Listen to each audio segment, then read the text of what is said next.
Hello. Hello बच्चों, इस video में हम लोग एक ऐसे चैप्टर के बारे में बात करेंगे। स्टॉप। नो।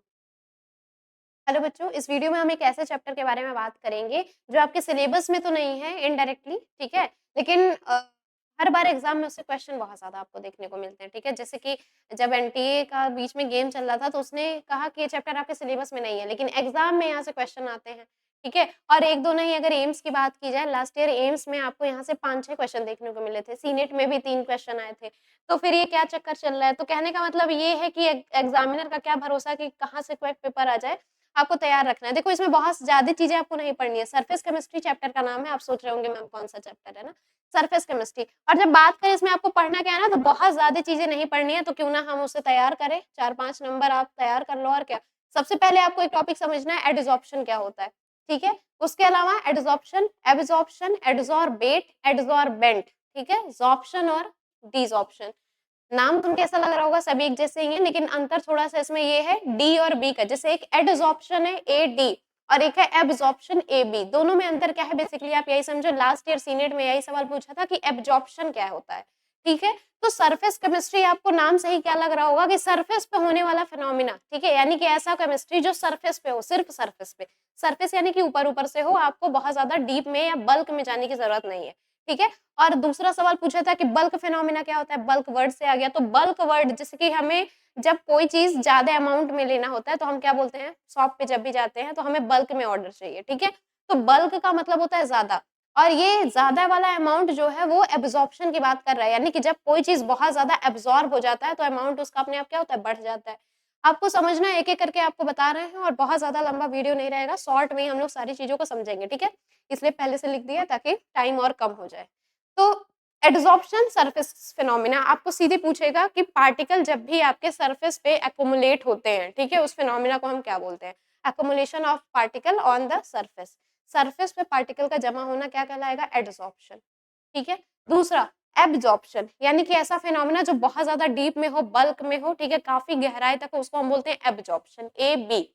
जैसे कि आपको एग्जांपल बताते हैं, एनसीईआरटी में मेंशन है 2 एग्जांपल बेटा, एक है चॉक, आपका व्हाइट चॉक, और एक है आपका टिश्यू पेपर, ठीक है। दोनों में आप अंतर देखो क्या होता है। दोनों को आपको लेना है और इंक में डिप करना है। इंक आप जानते ही होंगे, स्याही, बचपन से देखे होंगे इंक, ठीक है। तो दोनों को अगर आप इंक में डिप करो तो आपको कुछ देखने को मिलेगा, कोई तो रिएक्शन होगा। अब रिएक्शन क्या होगा आपको ये समझना है। जब आप चॉक को आप इंक में डिप करेंगे तो आप क्या करेंगे? आप देखेंगे कि यहाँ पे जो इंक है वो इसके सरफेस पे केवल एडसॉर्ब होगा। यानी कि जब आप चॉक को इंक में डालोगे तो आप चॉक को दोबारा से निकालेंगे तो आपको दिखेगा कि चॉक जो है वो ब्लू कलर का हो गया है। लेकिन अगर आप चॉक को जब ब्रेक करेंगे तो अंदर वो व्हाइट ही रहेगा। तो इसका मतलब क्या है कि जो इंक है वो सिर्फ सरफेस पे एडसॉर्ब हुआ है, ठीक है, सरफेस पे लगा है, डीप में नहीं गया। यही जब आप टिश्यू पेपर को, ठीक है, टिश्यू पेपर को जब आप इंक में डालोगे तो आपको क्या देखने को मिलेगा कि पूरा जो इंक है वो टिश्यू पेपर में आपके लग चुका है, ठीक है। पूरे टिश्यू पेपर जो है वो इंक से ब्लू हो जाता है, व्हाइट से। यहाँ पे हुआ क्या है? यहाँ बेसिकली जो है टिश्यू पेपर ने इंक को एब्सॉर्ब कर लिया। एब्सॉर्ब मतलब पूरी तरीके से सोख लिया है उसने। एडसॉर्ब किया सिर्फ सरफेस पे है। होली वाला कलर जो हम लोग होली में लगाते हैं, एक दूसरे को रंग लगाते हैं ना, आपसे पूछा जाए वो एडसॉर्प्शन है कि एब्जॉर्प्शन है, यानी डी वाला है कि बी वाला है। तो आप सोचो, होली वाला कलर तो हम सिर्फ मान लीजिए एक दूसरे को लगा देते हैं तो फिर वो साफ भी तो हो जाता है, यानी कि सिर्फ सरफेस पे लग रहा है, एडसॉर्प्शन हो रहा है, एब्जॉर्प्शन नहीं हो रहा, ठीक है। तो उसके अलावा ये चीजें आपको समझनी है कि एडसॉर्प्शन और एब्जॉर्प्शन क्या होता है। तो ये तो आपने एग्जांपल से समझ लिया। अब आपको एक मेजर डिफरेंस ध्यान देना है कि जो हमारा एडसॉर्प्शन होता है ये सरफेस फिनोमिना होता है, यानी कि सिर्फ ऊपर ऊपर से होगा, आपको लगेगा कि हाँ हो गया है, लेकिन अंदर से वो कुछ नहीं होता, ठीक है, चौक वाले में।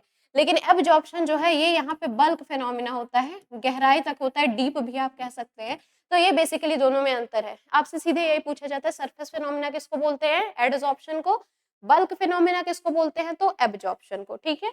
ये आपको ध्यान देना है। चलिए आगे चलते हैं और अगला देखते हैं। एक होता है एडसॉर्बेट और अगला होता है एडसॉर्बेंट। दोनों में अंतर क्या है?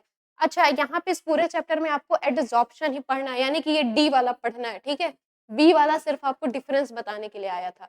आपको एब्जॉर्प्शन नहीं पढ़ना पूरे चैप्टर में, सिर्फ हमें एडसॉर्प्शन ही पढ़ना है, ठीक है, यानी कि सरफेस फिनोमेना, क्योंकि सरफेस केमिस्ट्री हम पढ़ रहे हैं। चलो आगे चलते हैं।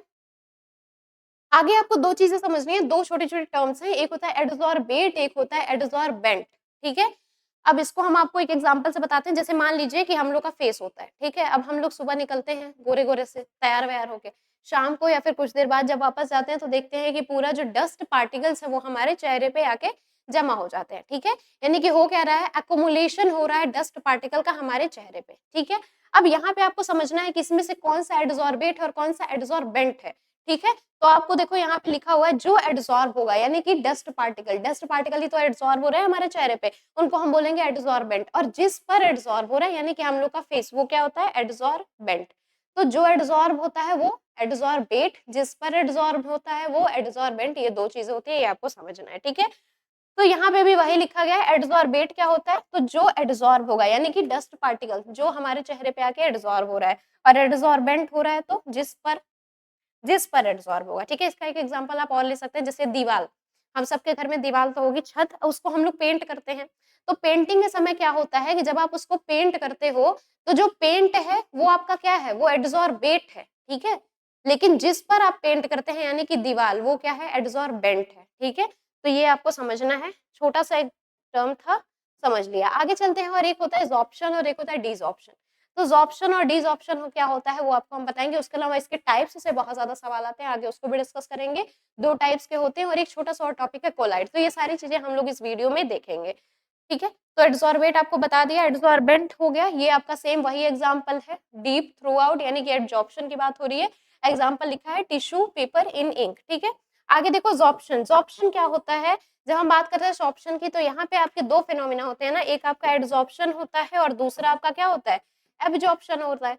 तो एडसॉर्प्शन और एब्जॉर्प्शन जब दोनों साथ-साथ हों, ठीक है? उसी को हम क्या बोलते हैं, सॉर्प्शन, ठीक है? जब दोनों साथ-साथ हो, साथ-साथ साइमल्टेनियसली, एस से आपको याद रखना है, जब दोनों साथ-साथ होगा, एडसॉर्प्शन भी, एब्जॉर्प्शन भी, तो आप उसको बोलेंगे ज़ॉर्प्शन। अब यहाँ पे एक और वर्ड आता है, ठीक है? वो होता है डिसॉर्प्शन, उसमें आपको क्या करना है, डिसॉर्प्शन। ये जस्ट आपका एडसॉर्प्शन का क्या होता है, अपोजिट होता है, तो आप यहाँ पे सीधे लिख सकते हैं reverse of adsorption, reverse of adsorption, ठीक है? एडसॉर्प्शन में आपने क्या किया, दीवार को पेंट किया, ठीक है? तो दीवार ने एडसॉर्ब किया पेंट को, तो डिसॉर्प्शन क्या होगा, उसी पेंट को निकालना, ठीक है? तो जब आपने लगाया तो एडसॉर्प्शन, जब आपने उसको निकाला तो डिसॉर्प्शन, ठीक है? तो जब दोनों साथ-साथ होता है तो हम बोलते हैं सॉर्प्शन, और जब उसी को हमें हटाना होता है, रिमूव करना होता है, जैसे आप मान लो दीवार से पेंट को निकालना, ये क्या हो जाएगा, जब दीवार को हम पेंट करते हैं तो पुराने पेंट को छुड़ाते हैं ना, वो डिसॉर्प्शन का एग्जाम्पल है आपका। तो ये आपके 6 बेसिक छोटे-छोटे टर्म्स थे। अब आते हैं हम टाइप्स पे, टाइप्स में भी बहुत ज़्यादा सवाल देखने को मिलते हैं, ठीक है? हर एग्ज़ाम में टाइप्स आपके लिए इम्पोर्टेंट है। देखो, तो जब हम बात करते हैं टाइप्स की, तो टाइप्स ऑफ एडसॉर्प्शन हमें पढ़ना है, 2 तरीके का होता है, एक होता है आपका फिजिकल एडसॉर्प्शन और दूसरा होता है केमिकल एडसॉर्प्शन, ठीक है? दूसरा नाम भी होता है, फिजिकल एडसॉर्प्शन को फिजिसॉर्प्शन बोला जाता है और केमिकल एडसॉर्प्शन को केमिसॉर्प्शन बोला जाता है। बेसिकली दोनों में अंतर क्या है, ये आपको अगर बताएँ, तो आपको देखो, जब आप फिजिसॉर्प्शन करेंगे तो ये एक फिजिकल प्रोसेस होगा, लेकिन जब आप केमिसॉर्प्शन की बात करेंगे तो ये केमिकल प्रोसेस होगा। आपको पता है केमिकल प्रोसेस में बॉन्ड का फॉर्मेशन होता है, तो यहाँ पे बॉन्ड बनेगा, ठीक है? और यहाँ पे कोई भी बॉन्ड नहीं बनेगा। अब देखो, जहाँ पे बॉन्ड बनेगा तो बॉन्ड बनाने के लिए तो एनर्जी ज़्यादा लगानी पड़ती है ना, इन सबको आप रिलेट कर पाएँगे, ठीक है? इसलिए मैंने लाइन से लिखा हुआ है सीक्वेंस से। तो बॉन्ड जब भी बनेगा, वैसे आप एक देख लो तो दूसरा अपने आप याद हो जाएगा। जब भी बॉन्ड बनेगा तो एनर्जी क्या लगेगी, ज़्यादा। यहाँ पे कभी-कभी क्या होता है ना, एनर्जी पूछ लेती है, तो आपको याद रखना है 80 से 240, वहाँ 20 से 40। अब देखो, अगर यहाँ पे एनर्जी ज़्यादा लग रही है तो आपको एक रिलेशन पता होगा एनर्जी, ठीक है? स्टेबिलिटी के बारे में। स्टेबिलिटी जो होता है, स्टेबिलिटी, ये आपका इनवर्सली प्रोपोर्शनल होता है एनर्जी के। यानी कि अगर एनर्जी ज़्यादा होगी तो स्टेबिलिटी क्या होगा, कम होगा।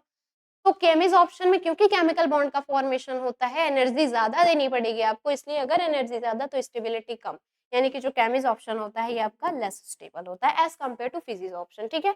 आगे बात करते हैं रिवर्सिबल, इरिवर्सिबल, अभी मैंने आपको बताया। इरिवर्सिबल यानी कि जो एक बार हो जाए तो दोबारा ना हो, और रिवर्सिबल प्रोसेस जो कई बार आप रिपीट कर सकते हो। तो इरिवर्सिबल इन नेचर ये क्यों होता है? आप देखो, बॉन्ड बनना है ना, बॉन्ड का फॉर्मेशन हो रहा है और एक बार अगर बॉन्ड बन गया तो फिर बॉन्ड टूटेगा, ठीक है? ऐसा तो नहीं है कि बॉन्ड बन गया फिर से टूटेगा, फिर अपने आप बन जाएगा, नहीं बनेगा ना, फिर आपको उतनी सेम अमाउंट ऑफ एनर्जी देनी पड़ेगी। इसलिए एक ऐसा प्रोसेस होता है, इरिवर्सिबल इन नेचर होता है, ठीक है? यानी आप जब मन तब इसको चेंज नहीं कर सकते, इरिवर्सिबल इन नेचर है। अगले की हम बात करें तो ये आपका यूनिलेयर का फॉर्मेशन होता है इसमें। यूनिलेयर कहने का मतलब है क्योंकि आप देखो यहाँ पे क्या हो रहा है, यूनिलेयर क्यों बनेगा? क्योंकि बॉन्ड का फॉर्मेशन हो रहा है ना, यानी कि आपका रिएक्शन हो रहा है। तो ये देखिए इरिवर्सिबल इन नेचर है, इरिवर्सिबल का मतलब कि एक ही बार होगा, इसीलिए यहाँ पे एक ही लेयर का फॉर्मेशन होता है, इसको हम बोलते हैं यूनिलेयर, ठीक है? और उसके अलावा फ़ोर्स जो है, क्योंकि बॉन्ड का फॉर्मेशन हो रहा है तो फ़ोर्स बेटा स्ट्रॉन्ग लगेगा। इसकी ठीक दूसरी वाले की बात करें तो ये इसका ठीक अपोज़िट है, फिज़िक्स ऑप्शन है यहाँ पे, ये फिज़िकल प्रोसेस होता है, कोई भी यहाँ पे बॉन्ड का फॉर्मेशन नहीं होता। अगर ये बॉन्ड का फॉर्मेशन नहीं होगा तो थोड़ी-सी एनर्जी में भी तो काम हो जाएगा ना, वो एनर्जी यहाँ पे 20 से 40 किलो जूल की एनर्जी लगती है। अब आप देखो क्योंकि यहाँ पे एनर्जी क्या है कम, तो स्टेबिलिटी यहाँ क्या हो जाएगी ज़्यादा, वही सेम आपका कॉन्सेप्ट काम करेगा कि इनवर्सली प्रोपोर्शनल का रिलेशन होता है स्टेबिलिटी और एनर्जी के बीच में, तो क्योंकि एनर्जी कम तो स्टेबिलिटी ज़्यादा। अगले ही हम बात करते हैं रिवर्सिबल प्रोसेस, फिजिकल प्रोसेस है, ठीक है? आप फिजिकल प्रोसेस में बर्फ पानी की बात करो ना, जितनी बार मन करता है उतनी बार आप उसको मेल्ट करो, फ्रीज करो, मेल्ट करो, फ्रीज करो, प्रोसेस चलता रहता है। तो उसी तरीके से जो फिजिकल प्रोसेस है आप देखिए तो melting of ice, freezing of ice, ये सारे क्या है? फिजिकल प्रोसेस हैं। तो ये सारे के सारे हमारे रिवर्सिबल इन नेचर होते हैं, ओके? अगली बात करें हम यहाँ पे मल्टी लेयर का फॉर्मेशन होता है, क्यों? क्योंकि आप एक ही काम को 10 बार कर रहे हो तो लेयर्स क्या होंगे? एक से ज़्यादा होंगे। मल्टी लेयर यहाँ पे एक ही बार हो रहा है तो इसको हम बोले थे यूनी लेयर, ठीक है? अब यहाँ पे हमें बहुत ज़्यादा फ़ोर्स लगाने की ज़रूरत नहीं होती है, तभी तो हम मल्टी लेयर बना ले रहे हैं। यहाँ पे जो फ़ोर्स लगता है वो आपको ध्यान देना है, ये वंडर वॉल फ़ोर्स होता है, ठीक है? वंडर वॉल फ़ोर्स आपको पता है एक वीक फ़ोर्स होता है और यहाँ पे क्या होता है? स्ट्रॉन्ग फ़ोर्स होता है। तो ये बेसिकली हमारे फिजिक्स ऑप्शन और केमिस्ट्री ऑप्शन दोनों के बीच का डिफरेंस था। हर पेपर में यहाँ से सवाल आता है और आपके लिए तो बहुत ज़्यादा इम्पोर्टेंट है, ठीक है? चलिए, तो हमने यहाँ तक कवर कर लिया। अब हमारे पास एक छोटा-सा और टॉपिक रह गया है जिसको हम बोलते हैं क्या? कोलॉइड, ठीक है? तो कोलॉइड क्या होता है इसको भी फटाफट देख लेते हैं।